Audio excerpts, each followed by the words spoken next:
नमस्कार दोस्तों, आप देख रहे हैं रहस्य के पार और आज इस वीडियो में एक्सप्लेन करेंगे दी ओरिजिनल का सीजन 1 का एपिसोड नंबर 7। तो चलिए शुरू करते हैं। शुरू करने से पहले प्लीज लाइक करो, चैनल को सब्सक्राइब करो, इंस्टाग्राम पे फॉलो करो और दोस्तों के साथ वीडियो को जरूर शेयर करो। और गाइस, दी ओरिजिनल की खास बात ये है, स्पेशली मैं बताऊं तो, और मैं हर एक एपिसोड को 2 से 3 बार देख के एक्सप्लेन करता हूं, तो आपको माइनर डिटेल्स भी बताऊंगा हर एपिसोड की। तो please keep watching the originals and vampire diaries और शुरू करते हैं एपिसोड नंबर 7 राइट नाउ।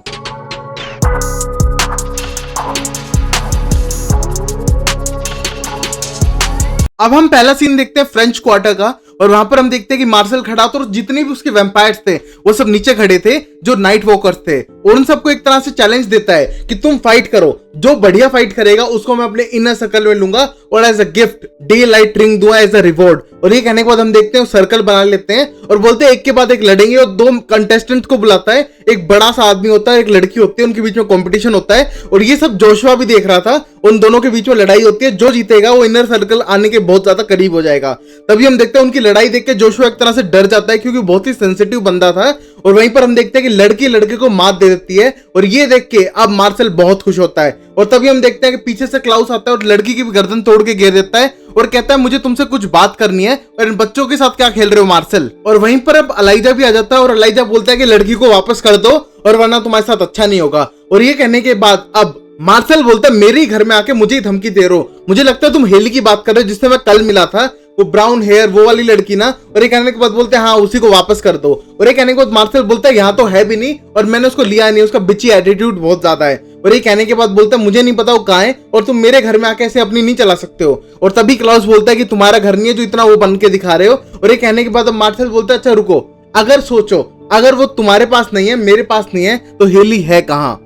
अब फिर वही हेली को देखते हैं जो एक तरह से गाड़ी में किसी ने बांध के गिरी हुई थी और उसकी एकदम आंख खुलती है और आंख खुलने के बाद एकदम डर जाती है और डरने के बाद एक तरह से तोड़ने लगती है उस गाड़ी के पीछे वाले पार्ट को। और तभी हम देखते हैं कि वहां गाड़ी रुकती है, गाड़ी से एक बंदा आता है और उसको निकालने लगता है। तभी हम पता चलता है उसे लात मारने की कोशिश करती है हेली, और तब उसकी लात पकड़ता है और देखते हैं ये कोई और नहीं टाइलर है, टाइलर लॉकवुड। और उसको कहने के बाद बोलता है हेली मैं एक हाइब्रिड हूं, तुम मुझसे नहीं बच सकती हो। और ये कहने के बाद बोलती है पीस ऑफ शिट हाइब्रिड, तू मुझे क्यों लेके जा रहा है यहाँ से, और टाइलर मेरी तुझसे क्या दुश्मनी है। तभी हम देखते हैं उसे उठा के वहां से लेकर चला जाता है। अब हम देखते हैं मार्शल ने दोनों भाइयों को बैठा के रखा था और वहीं पर हम देखते हैं मार्शल एक स्माइलिंग फेस के साथ आता है और कहता है अलाइजा तुम बॉक्स में ज्यादा अच्छे लगते हो, बट क्लाउस तुम तो मेरे मेंटोर हो और मेरे साइड हो, तो इस वजह से तुम्हें मैं एक तरह से गिफ्ट देना चाहता हूँ। और ये विच लो, ये एक तरह से लोकेटर स्पेल करेगी और तुम्हें पता लग जाएगा कि वो कहां पर है और मुझे अब यहाँ से जाना होगा। तभी क्लाउस बोलता तुम कहां जाना चाहते हो, बोलता है मेरे सारे नाइट वॉकर्स को मैं रेस्टोरेंट में अंदर डाल दूंगा जिससे उन जले ना, और ऊपर से मुझे सिटी को रन करना भी होता है। ये कहने के बाद वहां से चला जाता है।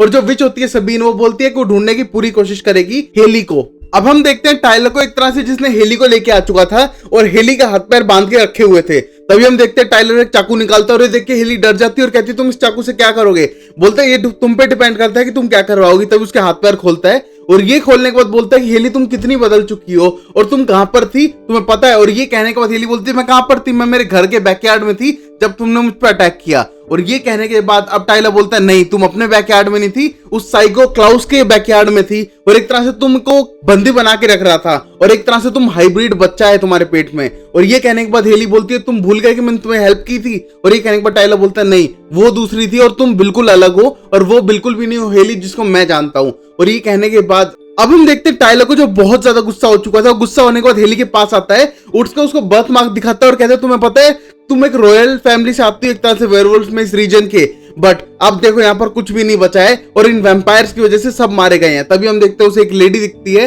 और वो हेल्प के लिए चिल्लाती है, बट वो लेडी वहां से भाग जाती है। और तभी टाइलर बोलता है कोई तुम्हें यहाँ पर हेल्प नहीं करने वाला। और तभी हम देखते हैं वहां पर एक बंदा आता है और कहता है ये वही है क्या।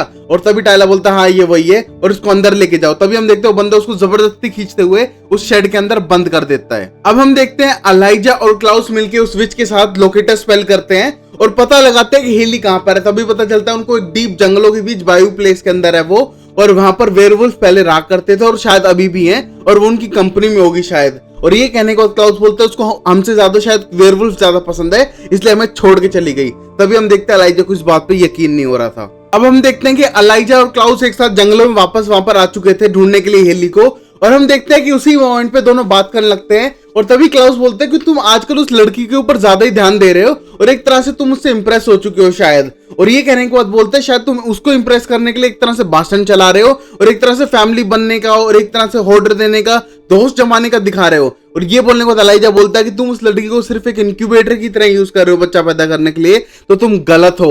और ये कहने के बाद हम देखते हैं क्लाउस गुस्सा करने लगता है, बट तभी उसे एक स्मेल आती है। वो स्मेल को सूंघते हुए कार के पास जाता है और बोलता है शायद मैंने इससे पीछा छुड़वा लिया था बट नहीं छुट पाया, और ये टाइलर लॉकवुड है। और ये कहने के बाद हम देखते हैं कि बोलता है ये मेरा फर्स्ट हाइब्रिड था और उसके बाद मैंने इससे अपने बहुत सारे काम कराए हैं। और ये कहने के बाद अलाइजा बोलता है शायद तुम कुछ बताना भूल रहे हो। हाँ, बोलता है कि इसने मेरे एक तरह से सारे हाइब्रिड को मेरे खिलाफ कर दिया था और मैंने इसकी गर्लफ्रेंड को चुराने की कोशिश की थी और इस वजह से शायद मुझसे नफरत करता है। और ये कहने के बाद अलाइजा बोलता है कुछ और भी शायद तुम भूल रहे हो। और तभी क्लाउस बोलता है हाँ, मैंने अपने सारे हाइब्रिड को मार दिया क्योंकि उन सारे हाइब्रिड को इसने मेरे खिलाफ इकट्ठा कर लिया। अलाइजा बोलता है कुछ और भी जरूर तुमने किया होगा, तुम इतनी जल्दी बैठने वाले नहीं हो। और ये कहने के बाद क्लाउस बोलता है हाँ, मैंने फिर इसकी माँ को मार दिया। अब ये कहने के बाद अलाइजा बोलता है जब तुमने इसकी लाइफ में इतनी सारी चीजें कर दी हैं तो तुम्हें क्या लगता है तुमसे रिवेंज नहीं लेगा ये?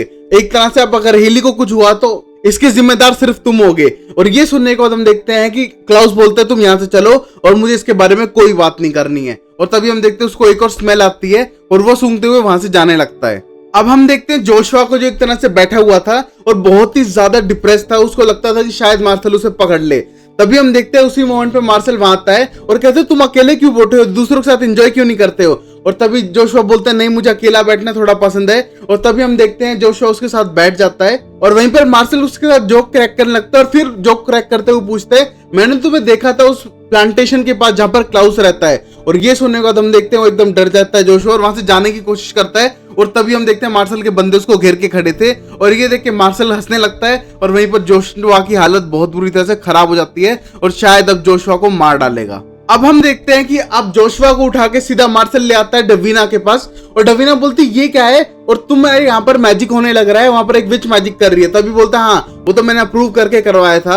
और ये कहने के बाद हम देखते हैं वहां पर एकदम जमीन पे गिर देता है और पूछते हैं ये कौन है। तभी हम देखते हैं उस कपड़े के अंदर जोशुआ बाहर निकलता है डरा हुआ और ये देख के बोलती है तुम इसे यहाँ पर क्यों लाए हो? और तभी बोलता है इसको एक तरह से साइड बॉन्ड हटानी है इसकी और ये साइड हो चुका है क्लाउस से और एक तरह से स्पाई कर रहा है। पहले तो मना है इसे मार दूं। और तभी जोशुआ बोलता है प्लीज मुझे मत मारो, इसमें मेरी कोई गलती नहीं है। बट तभी मार्शल बोलता है हाँ, तुम्हें नहीं मारूंगा क्योंकि मेरा खुद का रूल है दूसरे वैम्पायर को नहीं मारने का। और बोलता है इसकी मेमोरी एक तरह से मिटानी है तुम्हें, जो क्लाउस ने कहा था, और फिर शायद ये हमारे लिए भी स्पाई कर सके क्लाउस के ऊपर।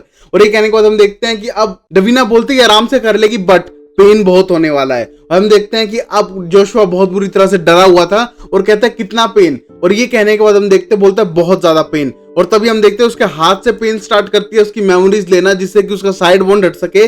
और देखते हैं जोशुआ जमीन पे गिर जाता है और उसके सर में बहुत दर्द होता है और जोर जोर से चिल्लाने लगता है। अब हम देखते हैं मार्शल वहां से वापस जाने लगता है और तभी उसे दिखाई देती है रिबेका और रिबेका को देख के बोलते हैं तुम तो यहाँ से जा चुकी थी ना। और तभी हम देखते हैं रिबेका उस पर अटैक करती है और कहती है तुमने मेरे पीछे आके एक तरह से मुझे धोखा दिया है, कल रात का बहाना बना के तुम मेरे घर गए हो और तुमने हेली को एक तरह से चुरा लिया है, तुमने ये गलत किया है। तभी हम देखते हैं उसकी गर्दन पर अपनी हील रख देती है और कहती है मैं तुम्हें जान से मार दूंगी और उसको उठा के पटक के मारती है और कहती है तुमने मेरा एक तरह से इस्तेमाल किया है। और ये कहने के बाद अब मार्शल बोलता है मैंने इस्तेमाल नहीं किया, म्यूचुअल था, ऊपर से मैंने हेली को नहीं उठाया है और क्या मैं तुम्हें लगता है कि मैं तुम्हारा इस्तेमाल करूंगा? और उसके पास आता है और कहता है कि मैं तो तुम्हारा वेट कर रहा था। और ये कहने के बाद रिबेका बोलती है क्लाउस ने मुझे बताया कितने तुम मैनिपुलेटिव हो चुके हो। और ये बोलने के बाद रिबेका को बोलता है मैं हमेशा तुम्हारा वेट करता था और मैं तुम्हारा फायदा कभी नहीं उठाऊंगा और तुम्हें मुझ पर डाउट है ना तो मेरे साथ चलो। और ये कहने के बाद हम देखते हैं रिबेका को अपने साथ लेके जाता है। अब हम देखते हैं मार्शल रिबेका को लेके सीधा गार्डन के अंदर आ जाता है और ये पूछती है रिबेका कि ये है क्या? बोलता है गार्डन,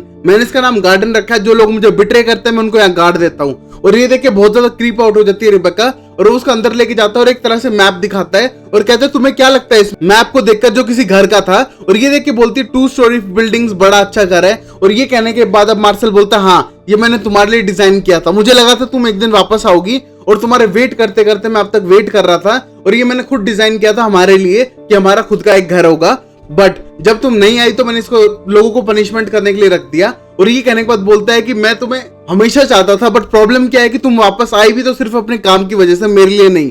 और ये कहने के बाद बोलती है रिबेका कि तुम मेरा पीछे भी तो आ सकते थे मुझे अगर तुम प्यार करते थे तो। और ये कहने के बाद अब मार्शल बोलता है मुझे क्या पता तुम मुझसे फिर भी प्यार करती थी कि नहीं, और ऊपर से क्लाउस तुम्हारे साथ था। और ये कहने के बाद रिबेका बोलती तुम्हें पता है क्लाउस ने मेरे साथ क्या किया था? पिछले 90 ईयर से मैं एक डिब्बे के अंदर बंद थी और मुझे एक तरह से उसने डैगर करके पटक दिया था। और ये कहने के बाद मार्शल बोलता है यही वो करता है, जिस लोगों को पसंद नहीं करता क्या मार देगा कि तुम लोगों को डैगर कर देगा और कहानी खत्म करेगा। तुम्हें इससे पीछे छुड़वाना पड़ेगा। अब तुम्हें चूज करना पड़ेगा अपने भाई के बीच में जो तुम्हें डैगर करता है या मेरे पास आने के लिए जो तुमसे प्यार करता है। तुम डिसाइड करो। तभी हम देखते हैं रिबेका बोलती है मैं ऐसा कैसे कर सकती हूँ, अगर मैंने तुम्हें चूज किया वो तुम्हें मार डालेगा। और ये बोलने के बाद अब मार्शल बोलता है उससे पहले अगर हम उससे पीछे छुड़ा ले तो हम दोनों बच सकते हैं। और ये देखने के बाद हम देखते हैं रिबेका के प्लान अब मार्शल को सपोर्ट करना था जो एक तरह से क्लाउस को मारने के लिए रेडी था। वही हम अब हेली को देखते हैं जिसको बांध के रखा हुआ था उस शेड के अंदर। और वहीं पर हम देखते हैं टाइलर आता है और टाइलर से आने के बाद बोलती है कि मुझे आजकल एक वुल्फ दिखाई दे रहा है जो एक तरह से मुझे प्रोटेक्ट करता है और ऊपर से वो मुझे ऐसा लगता है कि मैं उसकी पैक की मेंबर हूं। और ये कहने के बाद बोलती है कि शायद तुम हो सकते हो क्योंकि हाइब्रिड ही कभी भी टर्न कर सकते हैं अपने आप को, चाहे फुल मून हो या ना हो। और ये कहने के बाद बोलता है हाँ मैं एक ही लौता हाइब्रिड बचाऊं, बट मुझे नहीं पता वो मैं नहीं था। और ये कहने के बाद हम देखते हैं कि हेली उसे वार्न करती है कि अगर तुमने मुझे या बच्चे को हार्म करने की कोशिश की तो याद रखना क्लाउस और उसकी फैमिली तुम्हें मार डालेगी। और ये एक तरह से मैं गारंटी देती हूँ क्योंकि वो बच्चे के लिए बहुत ज्यादा वेट कर रहे हैं। और ये कहने के बाद हम देखते हैं कि अब बोलता है टाइलर कि ऐसा लगता है तुम्हें कि मैं डरता हूं उन लोगों से या फिर मैं वेट कर रहा हूं कि वो आके मुझे मारे। और तभी हम देखते हो बंदा अंदर कमरे में आता है जो दूसरा होता है। और तभी हम देखते हैं टाइलर उससे पूछता है कि तुम तैयार हो, और तभी वो इंजेक्शन लगाता है और बंदा बोलता है हाँ मैं तैयार हूं। और ये देख के हम देखते हैं हेली बहुत बुरी तरह से डर जाती है और वो बंदा और उसको हेली को पकड़ लेता है। और वहीं पर टाइलर उसको इंजेक्शन लगाने की कोशिश करता है उसके पेट के ऊपर जिस यहाँ पर वो प्रेग्नेंट थी। और उस मोमेंट पे हम देखते हैं कि वो चिल्लाती है और कहती है टाइलर तुम गलत कर रहे हो। और तभी टाइलर बोलता है मैं बदला जरूर लूंगा क्लाउस से, चाहे इस बच्चे को मार के लेना पड़े। तभी हम देखते हैं उसी मोमेंट पे उसके पेट से उस बच्चे का ब्लड निकालता है इंजेक्शन से। और उस मोमेंट पे हम देखते हैं कि वो इंजेक्शन को दूसरे बंदे पे लगा देता है और उसकी गर्दन तोड़ के मार देता है। अब हम देखते हैं कि हेली बहुत बुरी तरह डर चुकी थी और कहती है तुम करने की कोशिश क्या कर रहे हो टाइलर। और तभी टाइलर बताता है मैं इसको हाइब्रिड बना रहा हूं और जो तुम्हारा बच्चे का ब्लड है वो तुम्हारी बॉडी में भी है और एक तरह से इसको भी मैं हाइब्रिड में कन्वर्ट कर दूंगा। और इस मोमेंट पे हम देखते हैं हेली बोलती है ऐसी बकवास बातें मत करो, ऊपर से तुम क्या सोचते हो कि क्लाउस इस बच्चे को क्या करेगा और तुम्हारे साथ क्या करेगा। और ये कहने के बाद टाइलर बोलते तुम्हें क्या लगता है वो एक तरह से फादर बनने के लिए वेट कर रहा है क्लाउस, ऐसा कुछ नहीं है, ये सारा उसका प्लान है एक तरह से हाइब्रिड की आर्मी फिर खड़ी करने का और दुनिया पे राज करने का। ये उसका पहले से ड्रीम रहा है। तुम्हें क्या लगता है तुम्हारी केयर करता है? और वो क्लाउस है, तुम्हें याद है ना, वो सबको मार डालता है, लड़का लड़की पपी जो दिखे वो मार देगा। वो एक तरह से बच्चे की केयर नहीं करता है और कहता है कि इन लोगों को एक तरह से सब कुछ छिन चुका है जस्ट उन वैम्पायर्स की वजह से और इनको मारा जाता है, इनके पास कोई और चॉइस नहीं है। और एक तरह से न्यू ऑर्लियंस में आने वाली बड़ी तबाही बन सकता है तुम्हारा बच्चा। और एक तरह से ये कहने के बाद हेली बोलते तुमने भी उस विच की बात सुनी है क्या? और तभी टाइलर बोलता है हाँ मैंने उसकी बात सुनी है और तुम्हारा बच्चा एक तरह से खतरनाक होगा। और ये कहने के बाद हेली बोलती है मैं इन विचेस से पागल हो चुकी हूँ और मुझे कोई बकवास नहीं सुननी मेरे बच्चे के बारे में। तभी हम देखते हो बंदा होश में आता है और होश में आने के बाद हम देखते हैं टाइलर चाकू लेके एक तरह से कट करता है हेली की गर्दन पे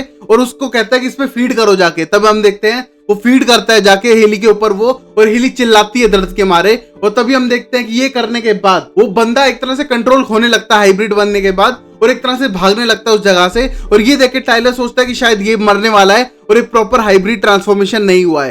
तभी हम देखते हैं वो बाहर लेट जाता है जाकर। तभी हम देखते हैं एकदम वापस वो होश में आता है और ये कहने के बाद टाइलर पूछता है तुम सही तो हो? और तभी वो बंदा बोलता है हाँ सही से कुछ ज्यादा ही सही हूँ। और ये कहने के बाद हम देखते हैं उसकी आंखें वेयरवुल्फ जैसी होती हैं और चारों तरफ लाइनिंग आती है वैम्पायर जैसे, जैसे कि वो हाइब्रिड में अब कन्वर्ट हो चुका है। अब हम देखते हैं टाइलर वापस अंदर आता है और हेली को बोलता है कि मेरा एक तरह से प्लान कंप्लीट हुआ, हाइब्रिड में टर्न हो चुका है। उसके बाद हम देखते हैं वो चाकू निकालता है और चाकू निकालने के बाद हेली बोलते तुम करने क्या वाले हो? बोलता है कि शायद मुझे इस बच्चे को मारना पड़ेगा क्योंकि मैं नहीं चाहता कि बच्चा और दुनिया में रहे और एक तरह से बर्बादी फैलाए। तभी हम देखते हैं कि हेली बोलती है ऐसा मत करो मेरे साथ, अगर तुम चाहो तो मैं उस बच्चे को छुपा दूंगी क्लाउस से और ये बेटर ऑप्शन रहेगा। तभी हम देखते हैं बोलता है नहीं क्लाउस तुम्हें ढूंढ ही लेगा, उसके पास बहुत पावर है। तभी हम देखते हैं उसको मारने के लिए आगे बढ़ता है और तभी हेली एक बड़ा सा स्टेक लेके उसके पेट में मार देती है जो वहां पर पड़ी लकड़ियों में से एक था। और ये देख के बोलता है तुम्हारा सबसे बेकार मूव है, वापस निकालता है और उसकी तरफ बढ़ता है। बट तभी हम देखते हैं जो हाइब्रिड में अभी टर्न हुआ था वो बोलता है तुम हेली से दूर रहो तो ज्यादा बेटर है। एक तरह से वो सायड हो चुका था हेली से।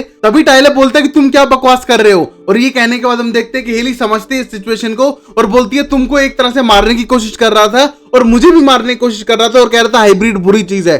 तभी हम देखते हैं बोलता है प्लीज इसे रोको। और हम देखते हैं कि वो बंदा टाइलर को पटक के मारने लगता है और वहीं हेली अपना चाकू से हाथ कटवाती है और वहां से भागने लगती है। बट हम देखते हैं कि टाइलर उस हाइब्रिड का दिल निकाल के उसे मार डालता है। बट तब तक हेली वहां से भाग चुकी थी। हम देखते हैं हेली दूर भागने लगती है, जितना तेज हो सके भागती है और एक तरह से पेड़ के पीछे छुप जाती है और हाथ में चाकू रखती है। तभी हम देखते हैं उसी मोमेंट पे पीछे से एलाइजा आता है जो उसका हाथ पकड़ता है, क्योंकि वो उस पर अटैक करने की कोशिश करती है और बोलती है डोंट वरी लव, मैं यहाँ पर आ चुका हूँ। तभी हम देखते हैं एलाइजा के गले लगती है और कहती है तुम्हें पता नहीं यहाँ पर क्या सिचुएशन चल रही है। और तभी हम देखते हैं एलाइजा उसको एक तरह से कंफर्ट करता है गले लगाकर।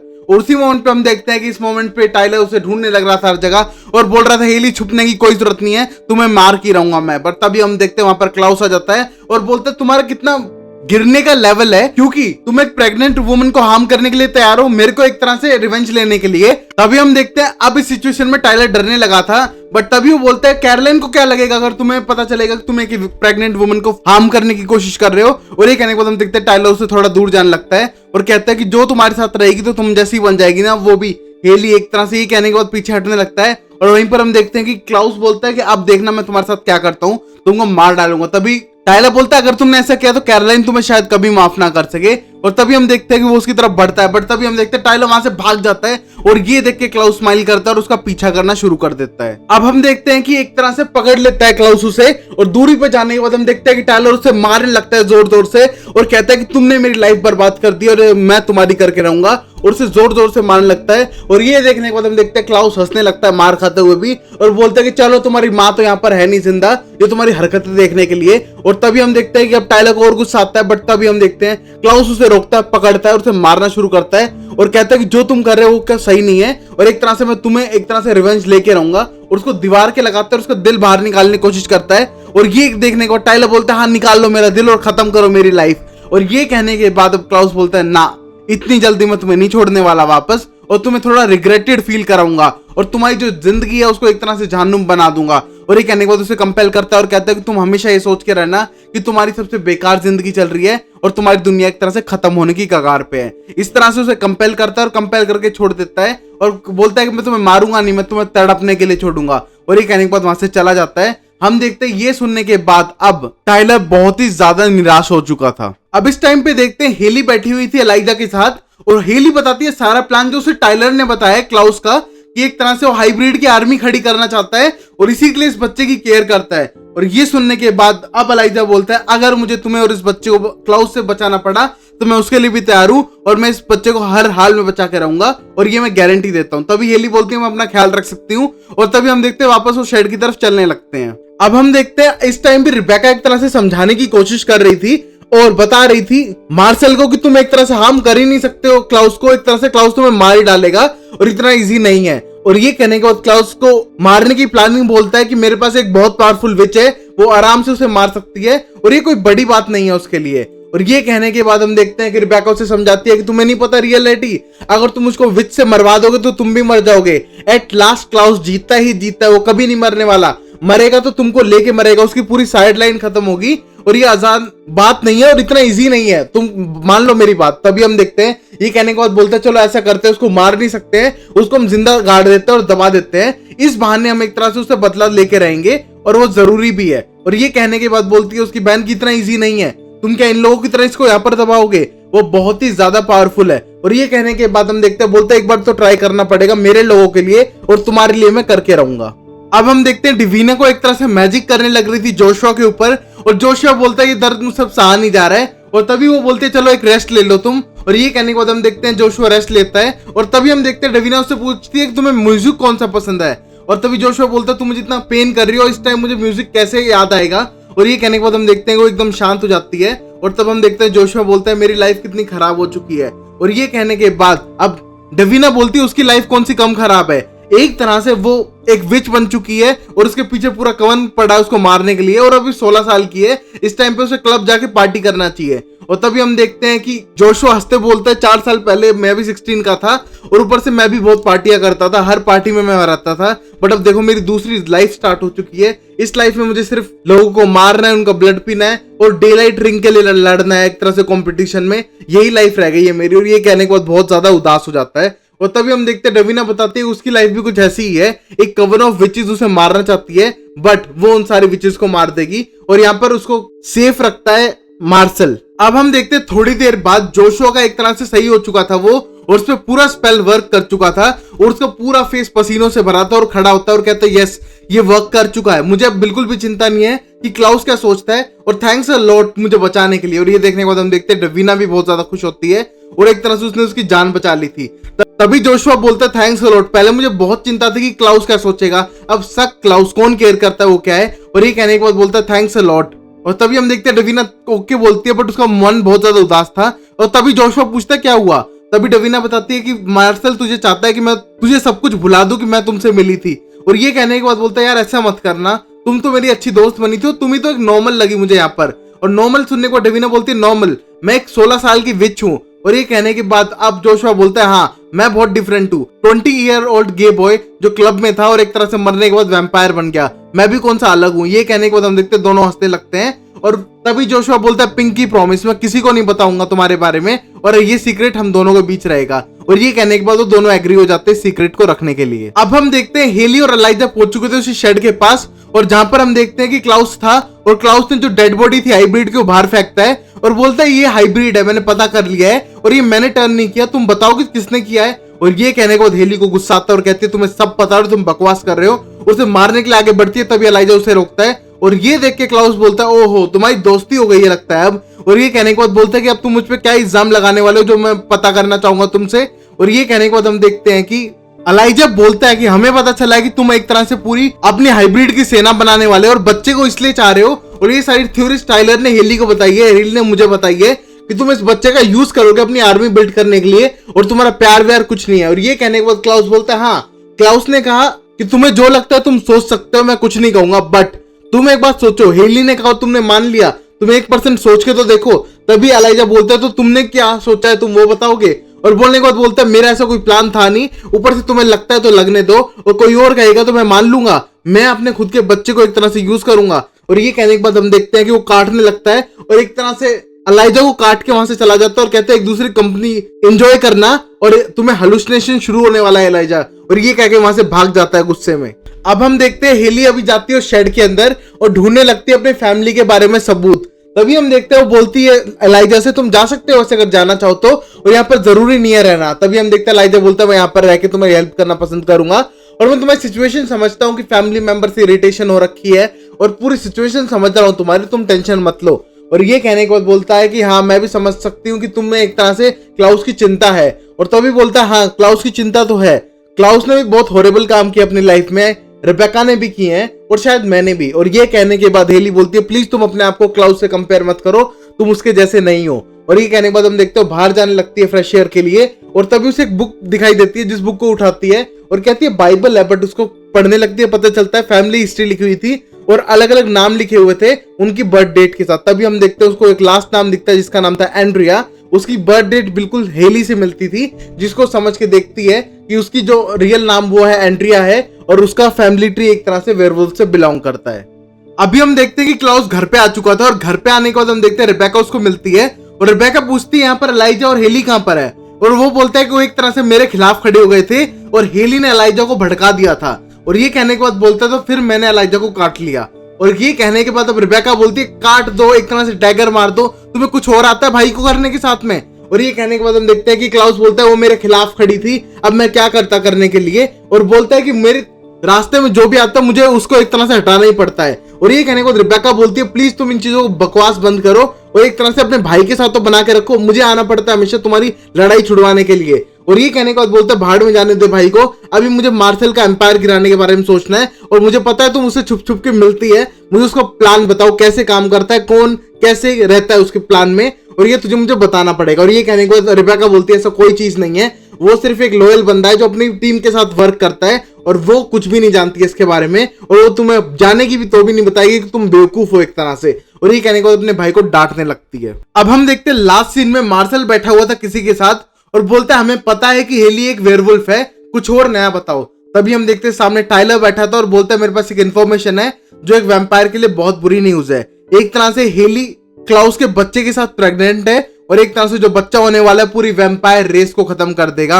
और ये सुनने के बाद हम देखते हैं सब लोग शॉक हो जाते हैं और यहीं पर एपिसोड नंबर 7 खत्म होता है। तो guys I hope you like this episode, अच्छा लगे तो लाइक करो, शेयर करो, सब्सक्राइब करो, देखते रहो रहस्य के पार और मिलते हैं अगली वीडियो में। तब तक के लिए अपना ख्याल रखो और अब हम देखते हैं थ्योरीज के ऊपर कि क्या ये बच्चा जिंदा रहेगा और ये कितना पावरफुल होगा और इस बच्चे की वजह से क्या रियल में सारे वैम्पायर खत्म हो जाएंगे। ये सब देखेंगे अगले एपिसोड में। तब तक के लिए अपना ख्याल रखो and take care and tata and bye bye.